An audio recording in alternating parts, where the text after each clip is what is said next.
Hello everyone, welcome to our channel. This is Anjali Pratap. You are here on iExamB to embrace the iExamB learning experience जहाँ पे होती है आपकी preparation 50% faster. In this session, as you can see from the name of the video or title itself, that we are going to talk about how we can increase our efficiency to cover the English section of our NPS exam in last few days which we have in our hand. So first of all, I hope you people are aware of the pattern. अगर आपने अभी तक pattern नहीं देखा है तो सीधा सीधा आप पहले जो है ना ऑफिशियल नोटिफिकेशन एक बार देखिए. You can find the videos as well on our channel to talk about that. कल की एक सेशन है वो भी आप ज़रूर देखिएगा जो डिस्क्रिप्टिव इंग्लिश को कैसे अप्रोच करना है इसके ऊपर है. आज की सेशन में I would be talking about an overall strategy everybody, जहाँ पे हम फेज़ 1 और फेज़ 2 यानी जो हमारा MCQ पार्ट है और डिस्क्रिप्टिव पार्ट है इंग्लिश का, we will try to understand it how we can take these two phase together. We will break down basically the syllabus and create a study plan जो दोनों के लिए काम करेगा हमारा. Because somewhere you our phase 1 thing यानी जो MCQ के लिए जो आप पढ़ाई कर रहे हो वो अल्टीमेटली आपको आपका फेज़ 2 यानी कि आपके डिस्क्रिप्टिव में भी हेल्प करेगा. तो क्विकली हम लोग ओवरव्यू क्या करेंगे आज की सेशन में. First of all how to approach phase 1 English, then we will see how to tackle the phase 2 part and a overall strategy to utilize most of our time in the next 12 to 15 days what we have in our hand. Okay, so very first one is about your English syllabus breakdown for our phase 1. So देखो बच्चे, हमारा जो है entire phase 1 और MCQ का part जो है that will get divided into these three things. First one is your grammar. From grammar we are having this high hopes from these two topics like error spotting and sentence improvement के question काफ़ी traditional तरीके से पूछे जाते हैं. So if you want to cover like very specific ones, अगर आपको लग रहा है कि नहीं मैं पूरी ग्रामर नहीं कवर कर पाऊंगा यहाँ पे, students please put focus on verb part. When I say verb I am talking about subject to agreement, tenses, conditionals, इनको आपको थोड़ा ज़्यादा प्रायोरिटी देनी है. Then comes your preposition. Preposition is again one vast topic जहाँ से थोड़े fix preposition वगैरह के क्वेश्चन जो है ना वो कॉम्प्लिकेट कर सकते हैं अगर आपको एग्जैक्ट प्रिपोजिशन नहीं पता है. तो आप ये कुछ सेलेक्टिव स्टडी कीजिए ग्रामर में if you can't cover the entire thing as of now. Second one is your comprehension ability. First of all, comprehension ability will help you to score more marks, guys, क्योंकि paper का जो weightage रहेगा ना वो थोड़ा सा inclined रहता है इधर. मतलब पैसेज के क्वेश्चन हमको एक्सपेक्टेड है कि we will be getting around 5 to 7 or 8 questions from a passage. Then we might get a cloze test. Cloze test is a passage जहाँ पे कुछ वर्ड्स लेफ्ट आउट कर दिए जाते हैं और हो सकता है हमें सेंटेंस रीअरेंजमेंट आए या पैराग्राफ रीअरेंजमेंट करने को आए. So both of them have like दोनों की इक्वल जो है ना हमारी चांसेस हैं, आप कह सकते हो. We might expect the question from that, है ना. तो अगर सेंटेंस रीअरेंजमेंट आता है so you will be having 5 question out of it. But अगर आपको पैरा जंबल देते हैं तो पैरा तो एक ही रहेगा but based on that you will be having around 4 to 5 question. फिर आती है बात वोकैबुलरी की. देखो vocabulary has always been one headache for a lot of students. Make sure everybody कि आप वोकैबुलरी को फ़िलहाल कहाँ से करोगे. सिर्फ और सिर्फ कोशिश करना है कि आपको भी न्यूज़पेपर के जो आर्टिकल्स आप पढ़ रहे हो just collect your words out of that. वैसे तो ये हम अपनी सेशंस में भी करते हैं जो हमारी iExamB पे कोर्स होते हैं. Every day we do vocabulary from the Hindu. तो I mean that is one way students कि वो पर डे जो है ना आप एक 30 मिनट्स और 50 मिनट्स का एक टाइम है ना वो फिक्स कर लो. दैट नो मैटर वॉट कौन सा सब्जेक्ट कर रहे हो आज, किस पे ज़्यादा फोकस करना है, that will not affect that your vocabulary thing. तो ये चीज़ आपको ना एक क्योंकि देखो भाई वोकैबुलरी का एक यू कैन से एडवांटेज है, डिसएडवांटेज है, वॉट एवर इट इज़, कि that will come with dedication of some time on to it. ठीक है, तो अगर आप ये सोच रहे हो कि fortnightly you will be seeing significant improvement your in this particular section, तो थोड़ा सा अनरियलिस्टिक सिचुएशन हो जाता है वो हमारा, क्योंकि ये ओवर द टाइम हम बिल्ड कर पाते हैं. तो अभी भी ऐसा नहीं है कि that we are getting out of time over your. बिल्कुल समय से हाथ निकल चुका, हम समय जो है ना वो हमारे हाथ से निकल चुका है, ऐसा नहीं सोचना है. अभी जो फ़िलहाल है हमारे पास जो लास्ट की 15 डेज़ है इसके जो एडिटोरियल्स है, इसके जो वर्ड्स है, कम से कम मैं वो कर लूँ.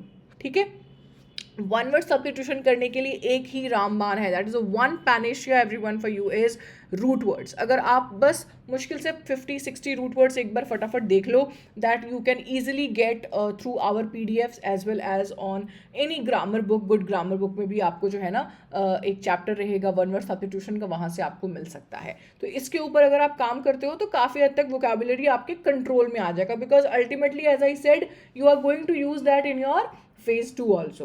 देखो फेज़ 2 का अगर आप ना ऑफिशियल नोटिफिकेशन पढ़ो तो सिलेबस ना बहुत क्लियरली डिफाइन नहीं किया गया है, ना ही ये बताया गया है कि what are the pattern in which we are going to get the question. देखो MCQ का तो वी आर वेरी श्योर कि हमें ये टॉपिक से क्वेश्चन आने हैं, बट हमारा डिस्क्रिप्टिव का it's a bit unclear over there.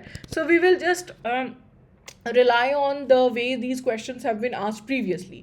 तो सबसे ज़्यादा प्रोबेबिलिटी है ऐसे राइटिंग आने की बच्चे, बिकॉज डिस्क्रिप्टिव है तो you will be given topic based on that.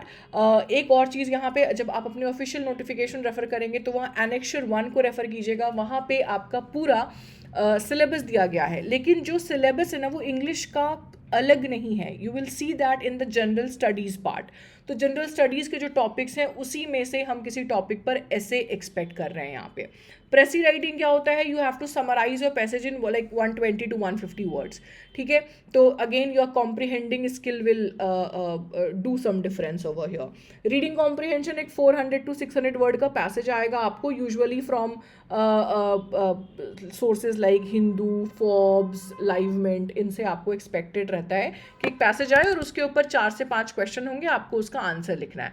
Similarly जैसे MCQ में आप करते हो, बट MCQ में only difference will be there कि ऑप्शन होगा. रीडिंग कॉम्प्रिहेंशन के जो क्वेश्चन आपको डिस्क्रिप्टिव में आएंगे वहाँ पे आपको पूरा आंसर लिखना होगा, like 60, 70, 80 words depending on how much marks, sorry basically how many marks have been allotted for that. ठीक है, तो ये तीनों क्वेश्चन में से we can expect 2 out of it guys, या हो सकता है आपके एग्जामिनर तीनों में से एक एक क्वेश्चन दे. तो that is a bit unclear about it, we are unclear about it, क्योंकि बहुत स्पेसिफाई करके नहीं लिखा हुआ है आपके ऑफिशियल नोटिफिकेशन में. सो अब इसका आप कौन सी समझ लो, that we have to be prepared for these 3 things. ठीक है, अगर अभी आपके दिमाग में चल रहा है कि अब इन चीज़ों की हम प्रैक्टिस कहाँ से करें, that I will take you ahead guys, don't worry about that. तो पहले ना हम एक देख लेते हैं एक ओवरऑल स्ट्रैटेजी. अभी तो हमने बस ब्रेक डाउन किया that these are the things we need to put focus on. तो अब मैं अपने इन जो बचे हुए दिन हैं इसमें कैसे करूँगी, है ना. तो फर्स्ट 5 days या फर्स्ट 4 days पे let's focus on these 2 blocks. Everybody focus on these grammar rules, है ना. एरर स्पॉटिंग की प्रैक्टिस करो. ऑनलाइन जो है ना आपके अच्छे अच्छे ग्रामर बुक्स अवेलेबल हैं, आप उनको रेफ़र कर सकते हो. आप IXMB के चैप्टर टेस्ट को रेफ़र करो. एरर स्पॉटिंग के you will find plethora of questions over there. Even I think 500+ questions you will find of error spotting on our platform, that आप वो प्रैक्टिस के लिए यूज़ कर सकते हो. Second block is your vocabulary building. As I said, make use of your flashcards, vocabulary apps, editorials, है ना, ताकि आपको बार बार क्या होगा ना, वो याद रहेगा. याद रखिएगा स्टूडेंट्स, चाहे वो ग्रामर हो चाहे वो vocab हो, consistency is the key here.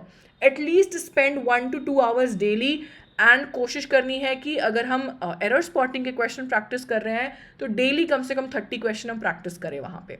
So this is something we can do in terms of first 5 days of grammar and vocabulary blocks. ठीक है, सेकेंड हमारा सेगमेंट आता है कॉम्प्रिहेंशन और क्लोज टेस्ट. इसमें आप फोकस तो इसी चीज़ पे है कि हम कितने अच्छे से एक पैसेज को समझ सकते हैं. Now from where we can get these passages, है ना, कैसे हम एडिटोरियल की प्रैक्टिस कर सकते हो. तो जैसा मैंने बोला, क्रेडिबल सोर्सेज जैसे द हिंदू है, आपका लाइवमेंट है, फाइनेंशियल एक्सप्रेस है, इनसे आप रेफर कर सकते हो.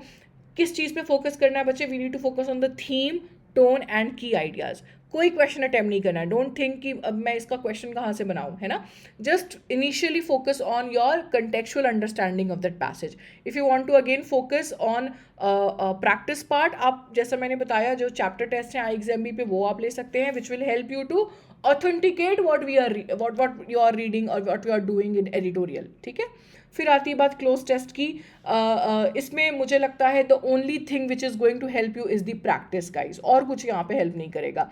तो जितने ज़्यादा पैटर्न के क्वेश्चन आप क्लोज टेस्ट के सॉल्व करोगे उतना ज़्यादा आपका जो है ना स्किल यहाँ पे रिफाइंड होगा. तो कोशिश करनी है ना कि हम कम से कम 10 to 12 क्लोज टेस्ट सॉल्व करें एग्जाम के पहले. ठीक है, फिर आती है बात रीअरेंजमेंट एंड पैराजम्बल की. So again I would include these two topics also in my close test का strategy, क्योंकि रीअरेंजमेंट पैराजम्बल में बहुत थोड़ी सी थ्योरी है, बस आपको ये समझना है लिंकिंग कैसे बनानी है, मतलब how can we make the mandatory pairs, how can we link two sentences. तो कनेक्टर्स जैसे कि आप हाउ एवर का इस्तेमाल क्यों करते हो, डज का इस्तेमाल क्यों करते हो, है ना, इन कॉन्ट्रास्ट टू अगर लिखा हुआ है तो ये सेंटेंस कहाँ आ सकता है। सो जस्ट अंडरस्टैंड कि कौन से कंजंक्शन या कनेक्टर का अर्थ क्या है, and then you will be able to focus on this part, right. उसके अलावा देखो फिलर्स के क्वेश्चन भी हम एक्सपेक्ट करते हैं, मतलब जो फिल इन द ब्लैंक के क्वेश्चन होते हैं। So I am not talking about that separately, क्योंकि जब आप क्लोज टेस्ट या वो कैप की प्रैक्टिस कर रहे हो या उनकी तैयारी कर रहे हो, तो अल्टीमेटली आपका डबल फिलर का कॉन्सेप्ट सबकॉन्शियसली वहाँ पे प्रिपेयर हो रहा है, ठीक है। आपको किसी से फोकस करना है कि बिन लास्ट 10 to 15 डेज में मैं जितने ज़्यादा क्वेश्चन अटेम्प्ट कर पाऊँ, ठीक है। रही बात फेज़ 2 के पार्ट की, मतलब ऐसे राइटिंग की अगर मैं सबसे पहले बात करूं, तो कुछ कॉपीज जो आपके टॉपिक्स हैं ना, वो आप लोग जैसे कुछ अगर आज के टाइम का आप करंट अफेयर्स के अगर टॉपिक आप रेफ़र कर सकते हो, ESI हो गया, उसके ऊपर कुछ रेफ़र कर सकते हो, कुछ हाल में ही नए जो है ना मर्जर्स एक्विजिशंस हुए हैं या कोई पॉलिसी रिफॉर्म्स वगैरह चेंज हुआ है, तो उसे आप जो है ना प्रैक्टिस करो। You can actually find this essay fodder thing in on our website as well, जहाँ पे आपको एक एक्सपेक्टेड आइडिया मिल जाता है कि किस किस टॉपिक के ऊपर प्रोबेबिलिटी ज़्यादा बन जाती है हमारी एग्ज़ाम में ऐसे आने की। तो जैसा मैंने आपको बोला, आप सीधा रेफ़र कर सकते हो अपने ऑफिशियल नोटिफिकेशन की जनरल स्टडीज़ का जो सिलेबस है उसको, ठीक है। क्या चीज़ के ऊपर फोकस करना है बच्चे? क्लैरिटी। मैं जो मैसेज कन्वे करना चाहती हूँ मेरे एग्जामिनर तक पहुँचे, so I should be able to write my thoughts properly on a paper so that my examiner will get a proper idea कि मेरी क्या ओपिनियन है इस टॉपिक पे, मैं अच्छे से आइडियाज़ फ्लो कर पा रही हूँ कि नहीं अपने ऐसे में, right. So it's a very good thing कि आप अच्छे वर्ड्स का इस्तेमाल करो, but no one has said, ये एक बहुत बड़ा मिथ रहता है, बहुत बड़ा मिसकंसेप्शन है बहुत सारे बच्चों में कि we should use very fantasy या जो है ना बहुत हाई लेवल वोकैब हमें यूज़ करना है ऐसे राइटिंग में। No guys, that is not a prerequisite ये है कि आपके ऐसे में क्लैरिटी होनी चाहिए, जो ऑर्गेनाइजेशन है आइडियाज़ का वो प्रॉपर होना चाहिए और ग्रामेटिकल मिस्टेक नहीं होनी चाहिए। अब इसके ऊपर चेरी ऑन द केक आप लगाओ, आप अच्छे वर्ड्स इस्तेमाल करो, that will act obviously, that will give you a brownie point over other people. But basics तो हमारी ये है कि मैं क्लैरिटी के ऊपर फोकस करूँ, ग्रामर के ऊपर फोकस करूँ और ऑर्गेनाइजेशन पे फोकस करूँ, ठीक है। फिर आती है बात हमारी प्रेसी राइटिंग की। प्रेसी राइटिंग जैसे आप जो एडिटोरियल पढ़ रहे हो उनको समराइज करना शुरू कर दो, कोई एक्स्ट्रा एफर्ट नहीं डालना है, कोई अलग से टाइम जो है ना आपको नहीं देना है, तो आप एडिटोरियल के साथ साथ अपने प्रेसी राइटिंग की भी प्रैक्टिस कर सकते हो। प्रेसी राइटिंग हमेशा 1/3 लेंथ का होता है बच्चे, जो आपको ओरिजिनल पैसेज जितने का है उसका आपको 1/3 हिस्सा लिखना होता है। Last but not the least is your reading comprehension. Again, I think when you are preparing for your phase 1 part, reading comprehension it will get taken care of there itself. बस हाँ, वहाँ पे आपको आंसर चूज़ करना है बच्चे, यहाँ पे आपको लिखना है। तो इसके लिए बेहतर तरीका यही है कि एडिटोरियल आप पढ़ रहे हो अपनी कॉम्प्रिहेंशन ठीक करने के लिए। अब रीडिंग कॉम्प्रिहेंशन यानी पैसेज अगर अच्छा करना है तो बस अब आप अटेम्प्ट्स लो अपने मॉक टेस्ट का, चैप्टर टेस्ट का, है ना। जैसे कि मैंने बताया IXMB पे you will be able to find out the mock test which are solely dedicated to reading comprehension also. तो इससे क्या होगा ना, एक आपको आइडिया मिल जाएगा कि मैं एक पैसेज कितने टाइम में सॉल्व कर पा रहा हूँ स्टूडेंट्स, राइट। ये है आपका एक समराइज्ड वन। अभी तो हमने एक एक करके सारे सेगमेंट के ऊपर बात कर ली। ये 3 टिप है जो मुझे लगता है आपको universally through out your English section आपको ये अपनाना चाहिए। Very first one is your revise regularly, क्योंकि अगर आपको ये लग रहा है कि मैंने जो वर्ड आज पढ़ा 7 Feb को मुझे वो 17 Feb को याद रहे, तो थोड़ा सा ये जो है ना प्रॉब्लमेटिक चीज़ हो सकती है। You need to revise it like within a gap of 4 to 5 days everyone, तो वो ज़्यादा दिनों तक हम रिटेन कर सकते हैं, क्योंकि repetition is the key guys which is written over there, right. Last जो है ना कुछ दिनों में आपको मॉक टेस्ट के ऊपर बहुत ज़्यादा फोकस करना है गाइज। आइडियल तो देखो ये है कि आप हर हफ्ते 2 मॉक लगाओ, but initially if you are not able to dedicate time towards that, तो लास्ट के 5-7 दिनों में आपको इसके ऊपर थोड़ा स्पेशल अटेंशन देना पड़ेगा। क्यों? एक्यूरेसी और स्पीड बढ़ाने के लिए, ठीक है। स्पीड यानी टाइम मैनेजमेंट के ऊपर हमें मॉक टेस्ट से ही हेल्प मिलता है, एंड वो मॉक टेस्ट आप IXMB पे भी ले सकते हो। I will give you great information और detail information about that. Third and very important part which we generally underestimate is our mindset guys. Stay positive. ये नहीं सोचना है कि मैंने आज 12 घंटे पढ़ लिया और 12 घंटे का जो आउटपुट है वो कुछ नहीं आया. Take proper breaks, don't stress yourself out, है ना. जो शायद आपने पढ़ा हो वो भी आप भूल जाएंगे. तो मेक श्योर ये करना है हमें कि बस अब इन लास्ट 15 दिनों का हमें इफेक्टिव यूटिलाइजेशन करना है, ठीक है, जिसमें रिवीजन हमारा सबसे पहले आता है और फिर आता है मॉक टेस्ट. ये जो अभी इंफॉर्मेशन आपकी स्क्रीन पर है, this is about your iXMB course. You people can actually understand, even we can also understand guys कि लास्ट मिनट जो चेंजेस होते हैं ना कोर्सेज में या जो एग्जाम्स में बेसिकली, वो बहुत ज़्यादा इम्पैक्ट करते हैं. तो ये कोर्स ना हमने वैसे ही डिज़ाइन किया है so that we accommodate all the new changes whatever these exams have undergone. तो आप देखो ये जितने नए वाले टॉपिक्स हैं ना वो हमने इंक्लूड कर रखा है यहाँ पे, और यहाँ पे आपको मॉक टेस्ट और प्रैक्टिस टेस्ट भी एम्पल मिलता है so that you don't have to look out for again any other sources कि अब भाई मेरे प्रैक्टिस मटेरियल खत्म हो गया अब मैं क्या करूँ. Okay, so that's why iXMB has you covered guys. If you people are more interested in it, आप सीधा वेबसाइट रेफ़र कीजिए, वहाँ से आपको इसकी जानकारी और मिल जाएगी. डिस्क्रिप्शन जो है इस वीडियो का वहाँ पे भी आपको डायरेक्ट लिंक्स मिल जाएंगे इस कोर्स के ऊपर, आप सीधा वो जाकर एक्सप्लोर कर सकते हो. इसके अलावा students again if there is any other question which has remain unanswered, अगर आपको अभी भी कोई भी क्लैरिटी नहीं मिल रही है किसी चीज़ के ऊपर, feel free to ask about that in the comment section. I will be replying over that. आज के लिए इतना ही रखते हैं students. I hope this will help you to strategise your next few days कि कैसे मुझे अपना आगे लेकर जाना है. That's the only wish I can have for all of you is prepare well everyone, be consistent. अगर आप ये दोनों करेंगे तो मैजिक अपने आप दिखाई देगा. आज के लिए इतना ही. Thank you everyone, bye bye and take care.